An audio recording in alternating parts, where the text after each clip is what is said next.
Karl Marx dikenal dengan teori konflik kelas yang berfokus pada hubungan antara kaum pekerja atau kaum buruh yang disebut dengan proletar dengan borjuis, yaitu kaum para pemilik modal.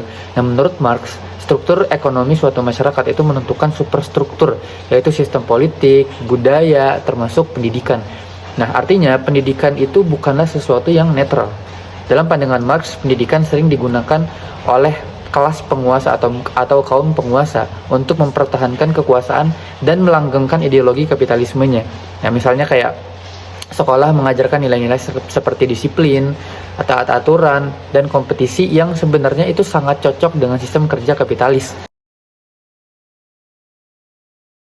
Marx berpandangan bahwa pendidikan bisa menjadi alat reproduksi sosial, yaitu menciptakan kembali ketimpangan kelas. Jadi anak dari keluarga kaya itu punya akses untuk mendapatkan sekolah terbaik dan universitas terbaik. Sedangkan anak dari kelas bawah atau bahkan menengah atau dari kelas pekerja itu sulit banget untuk naik kelas. Nah, sistem pendidikan ini seringkali menyiapkan siswa bukan untuk berpikir kritis, tapi menjadi bagian dari pekerja yang patuh dan produktif bagi sistem ekonomi. Nah, kalau kita lihat kondisi sekarang, pandangan Marx sebenarnya masih relevan ya. Pertama, kesenjangan akses pendidikan. Jadi anak dari keluarga kaya itu punya peluang yang lebih besar untuk sekolah di lembaga berkualitas, kayak ikut kursus, bahkan kuliah itu sampai di luar negeri begitu. Nah, sementara anak dari keluarga miskin sering kesulitan biaya dan fasilitas belajar. Nah, ini menunjukkan bahwa pendidikan itu masih mereproduksi ketimpangan sosial, bukan benar-benar menjadi alat untuk mobilitas sosial kayak gitu. Yang kedua, banyak lembaga pendidikan kini lebih menonjolkan aspek bisnisnya. Jadi kayak biaya mahal, branding sekolah unggulan, bahkan ada kelas ranking yang jadi komoditas kayak gitu.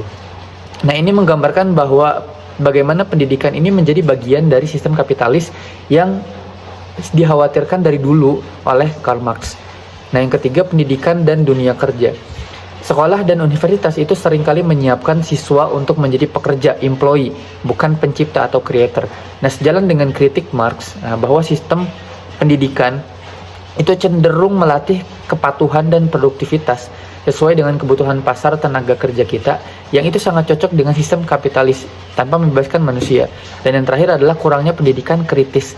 Banyak kurikulum yang masih fokus pada hafalan dan ujian, bukan pada kemampuan untuk berpikir kritis atau kesadaran sosial. Marx akan menyebut ini sebagai bentuk ideologi yang membuat masyarakat itu menerima sistem apa adanya tanpa mempertanyakan kenapa seperti ini, kenapa seperti itu, kayak gitu. Nah, solusi atau harapan Marx terhadap pendidikan adalah dalam masyarakat ideal versi Karl Marx, masyarakat tanpa kelas, pendidikan seharusnya yang pertama, membebaskan manusia dari penindasan. Yang kedua, mengembangkan kesadaran kritis atau consciousness terhadap realitas sosial dan ekonomi. Dan yang ketiga adalah mendorong kolaborasi bukan kompetisi. Dan yang terakhir adalah menghubungkan teori dengan praktik kehidupan nyata atau education for life. Jadi kesimpulannya adalah teori Karl Marx itu menyoroti bahwa pendidikan bukan hanya soal belajar, tapi juga arena perjuangan ideologi dan kekuasaan secara langsung.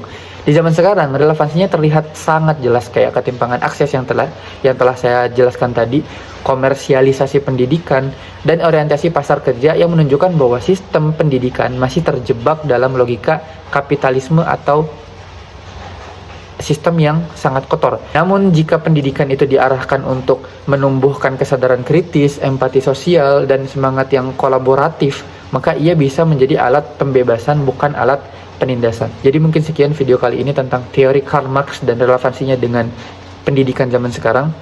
Kurang lebihnya mohon maaf, see you on the next video.